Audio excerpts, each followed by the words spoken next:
वरिष्ठ नागरिकों 43तम मासिक अधिवेशन अनुष्ठित बेले बीजेडी विरोध में गर्जिले सभीए। जगतसिंहपुर जिला रघुनाथपुर ब्लॉक तरिकुंद पंचायत रे थिबा वरिष्ठ नागरिक मानक पक्षरु एक 43तम मासिक अधिवेशन अनुष्ठित हो जाइछि।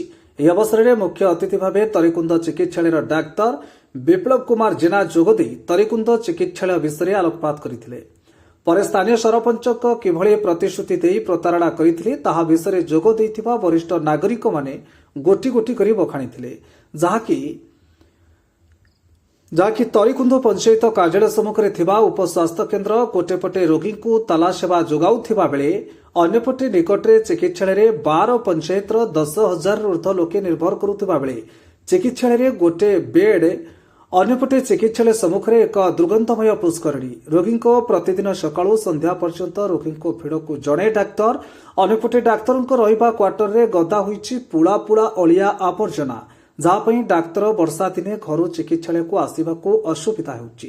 ଏଭଳି ବିଭିନ୍ନ ସମସ୍ୟାକୁ ନେଇ ସରପଞ୍ଚ ଜିଲ୍ଲା ପରିଷଦଙ୍କଠାରୁ ଜିଲ୍ଲା ମୁଖ୍ୟ ଚିକିତ୍ସାଳୟ ଉଚ୍ଚ ପଦାଧିକାରୀଙ୍କ ସହିତ ବିଭିନ୍ନ ଥର ବୈଠକରେ ପକାଇ ଥକିଲେଣି, ଯାହାର ଆଜି ପର୍ଯ୍ୟନ୍ତ ସମାଧାନ ହୋଇପାରୁନି। ଅନ୍ୟପକ୍ଷରେ ଦୁର୍ଗନ୍ଧମୟ ପୁଷ୍କରିଣୀଟିକୁ ପୋତିବା ପାଇଁ ସ୍ଥାନୀୟ ସରପଞ୍ଚଙ୍କୁ ଅନେକ ଥର ନିବେଦନ ପରେ ସରପଞ୍ଚ ନଟବର ଶ୍ମଶାନରୁ ମାଟି ଆଣି ପୋତିବାକୁ ପ୍ରତିଶ୍ରୁତି ଦେଇ ଅନ୍ୟପଟେ ଶ୍ମଶାନରୁ ମାଟି ଉଠାଇ ଏଆରଏସ୍ଏସ୍ କମ୍ପାନୀକୁ ଲୋକଙ୍କ ଅଗୋଚରରେ ବିକ୍ରି ଦେଲେ, ହେଲେ ଚିକିତ୍ସାଳୟ ସମ୍ମୁଖରେ ଥିବା ପୁଷ୍କରିଣୀରେ ମୁଠେ ମାଟି ପକାଇଲେ ନାହିଁ।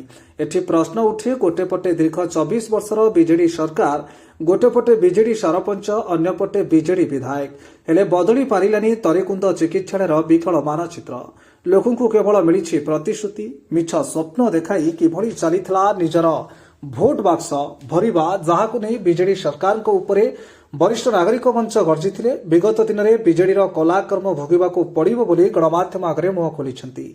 वर्तमान सरकार बदलिबा परे वरिष्ठ नागरिक मानक पक्षरु किभली चिकित्सालयर उन्नति हेबो सेथिलागि निवेदन करिसेंती। तेबे आसंतु कोन रहिछि समस्या वरिष्ठ नागरिक मानक पक्षरु जानिबा। जगतसिंहपुर जिल्लारु संग्राम किशोर पट्टनायकଙ୍କ रिपोर्ट आवाज ओडिशा।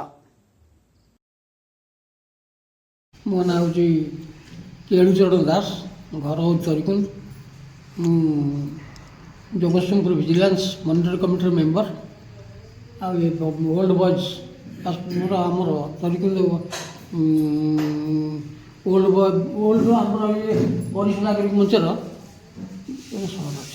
किंतु कहींपर कि आपणकर स्वास्थ्य केन्द्र वर्तमान जो भाई भाव में पड़ी तार सुधार आने के चेष्टा कर बहुत चेष्टा कर सरपंच कही सभ्य कही एवं जिला प्रशासन कही समस्त कही आम तरिकुंद हूँ 10 खंड पंचायत हूँ पेंटशाला। एटी आम डाक्तर आउଛନ୍ତି ସେମାନେ असंतुष्ट होती घर खंडे ना कि रोगी बसवाई जगह ना खटिया खंडे ना कौन रोगी आसिले कि रेस्ट नब ता भी ना। ये पोखरटा पोता है, पोखरटा पोता हो भल हाँ। ये पोखरी जो मलमूत्र सड़ा पचा गंध दुर्गंध हो लाभ किसी ना। आम पोता दरकार सरपंच कहली से पूरा कहले हाँ करदेबू माटी कौट आमर से पोखरी मशाणी से मशाणी माटी आस पोता हाँ कथा एपर्तन पोता ही पारा ना।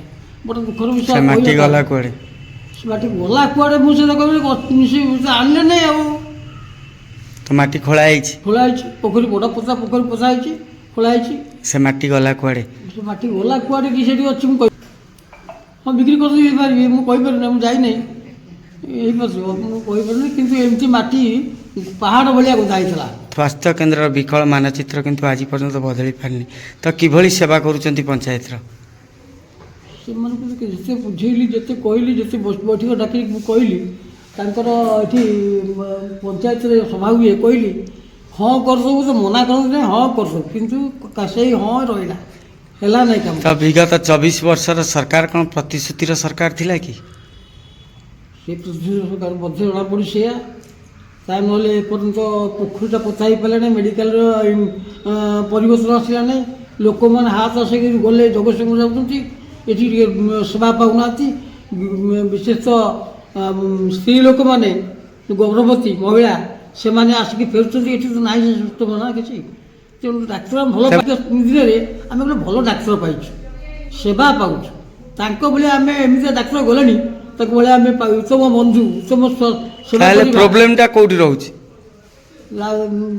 ଜିଲ୍ଲା ପ୍ରଶାସନ ଏବଂ ଆମ ମନ୍ତ୍ରୀ MLA ଏଇସବୁ ରହୁଛି ଗଲତି କାମ ସେଇଠି ଆଉ। ଚାହୁଁଛନ୍ତି କି ସ୍ୱାସ୍ଥ୍ୟ କେନ୍ଦ୍ରର ମାନଚିତ୍ର ବଦଳୁ? ହଁ ମୁଁ ତ ନିହାତି ଚାହିଁବି ଯେ ସତରେ ମାନେ ମୁଁ ଆଟଲିଷ୍ଟ ମୁଁ ଥିବା ଭିତରେ ତ ଆଟଲିଷ୍ଟ ହେଇଯାଉ, କାରଣ ଲୋକ ମାନେ ଏଠି ବହୁତ ମାନେ ପେସେଣ୍ଟ ବହୁତ ଆସୁଛନ୍ତି, ଆଉ ହୁଏତ ସେଠି ଆଉ କିଛି ସେ ଯେଉଁ ଜାଗା ଯେହେତୁ ନାହିଁ ସେ ଜାଗା ଗୁଡ଼ାରେ ଅଯଥା ସେଠି ପୋଖରୀଟା ଯେଉଁ ରହିଛି କିଛି ବି ୟୁଜ୍ ତାର ବି କିଛି ହେଉନାହିଁ, ତ ସେଟା ହୁଏତ ପୋତା ହେଇଗଲେ ମେ ବି ସେଠି ଆଉ କିଛି ବିଲ୍ଡିଂ ତିଆରି ହେଲେ ହସ୍ପିଟାଲ ନକ୍ସା ବି ବଦଳିଯିବ, ପ୍ଲସ୍ ସେଠି ଆଉ କିଛି ଏକ୍ସଟ୍ରା ଜିନିଷ ବି ମେ ବି ଫ୍ୟୁଚରରେ ଡେଲିଭରି ପଏଣ୍ଟ ବି ହେଇପାରେ। କେତେ ବେଡ୍ ଅଛି? ବେଡ୍ ତ ଆମର ଗୋଟେ ହିଁ ରୁମ୍ ହିଁ ତ ନାହିଁ, ମାନେ ସେଟା ଗୋଟେ ହିଁ ବିଲ୍ଡିଂ, ଆଉ ଗୋଟେ ବିଲ୍ଡିଂଟା ଯୋଉଟା ସେଟା ଡିମୋଲିସ୍ କ'ଣ ହବା। ମିନିମମ୍ କେତେ ହଜାର ଲୋକ ଏଠି ନିର୍ଭର କରୁଛନ୍ତି?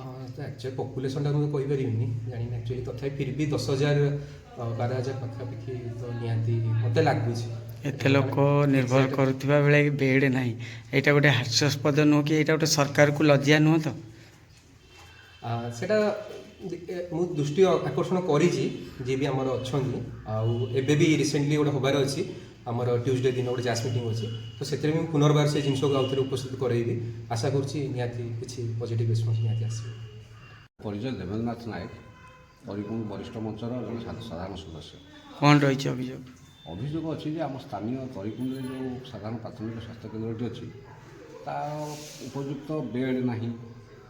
ଭଲ ଡାକ୍ତର ଜଣେ ପାଇଛୁ, ହେଲେ ଗୋଟେ କଥା ହେଉଛି ଯେ ଆମର ବେଡ଼୍ ନଥିବା ଯୋଗୁଁ ଅଗତ୍ୟା ମାନେ ବାତ୍ୟା ବନ୍ୟା ବା ଅସମୟରେ ଯଦି କେବେ ଯାଇକି ପହଞ୍ଚିଯିବ ରାତିରେ, ସେଠି ଉପଯୁକ୍ତ ଚିକିତ୍ସା ଆମେ ପାଇପାରୁନୁ, କିମ୍ବା ସେଠି ଘଣ୍ଟେ ପର୍ଯ୍ୟନ୍ତ କୌଣସି ରୋଗୀ ପ୍ରସୂତି କାହାକୁ ବି ଚିକିତ୍ସା ଦେଇପାରୁନି। ସେଇଟା ଘୋର ପ୍ରତିବନ୍ଧକ। ସାମ୍ନାରେ ଗୋଟେ ପୋଖରୀ ଅଛି ଯାହାକି ସେ ପରିବେଶକୁ ଦୂଷିତ କରୁଛି, କାରଣ ସ୍ୱାସ୍ଥ୍ୟକେନ୍ଦ୍ର ପାଖରେ ପରିବେଶ ଖରାପ ରହିଲେ ରୋଗୀ ତ ସ୍ୱାଭାବିକ ରୋଗୀ ହେଇଯିବ।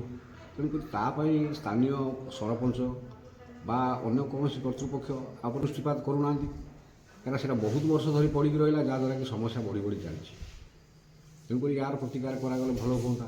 କିନ୍ତୁ ତ ଗୋଟେ କଥା ହେଉଛି ଆମେ ବିଧାୟକ ଏ ବାବଦରେ କ'ଣ ମୁଣ୍ଡର ପୁରଉଛନ୍ତି, କ'ଣ କରୁଛନ୍ତି, ସେ ତ ସ୍ଥାନୀୟ ଆମେ ଜାଣନ୍ତୁ କୌଣସି ଫଙ୍କସନ୍ ହେଇକି ଯଦି ସ୍ଥାନୀୟ ସରପଞ୍ଚମାନଙ୍କୁ ଡାକିକିରି କିଛି ବ୍ୟବସ୍ଥା କରନ୍ତି ତା'ର କିଛି ପ୍ରତିଫଳନ ଜଣାପଡ଼ନ୍ତା।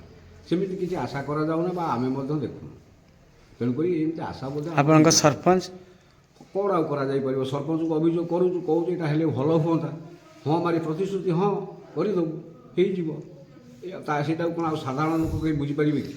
ତ ଏଇ ପ୍ରତିଶ୍ରୁତିରେ ଚାଲିଗଲା ସରକାର। ବୋଧେ ଚାଲି ଯାଇପାରେ, ଆଉ ନୂଆ ସରକାର ଆସିଛନ୍ତି ଯଦି କିଛି ତା ଉପରେ ପ୍ରତିକାର କରିବେ। ଆମର ନିବେଦନ ରହୁଛି ଯେ ନୂଆ ସରକାରକୁ ଏଠି ବିଧାୟକ ଅନ୍ୟ ଦଳ ବିରୋଧୀ ଦଳ ଥାଆନ୍ତୁ ବା ନଥାନ୍ତୁ, ଯଦି ସିଏ ମାନେ ଜିଲ୍ଲା ମୁଖ୍ୟ ଚିକିତ୍ସା ଅଧିକାରୀଙ୍କ ସାଙ୍ଗରେ କଥା ହେଇ ବା ସମ୍ପର୍କ ରଖି ଯଦି ଏହାର କିଛି ବିହିତ ବ୍ୟବସ୍ଥା କରିପାରନ୍ତେ ସେଇଟା ଭଲ ହୁଅନ୍ତା।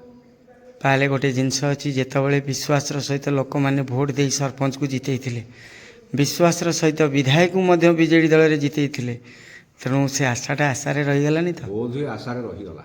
ଏ ସରକାର କ'ଣ କରିବେ ଦେଖାଯାଉ।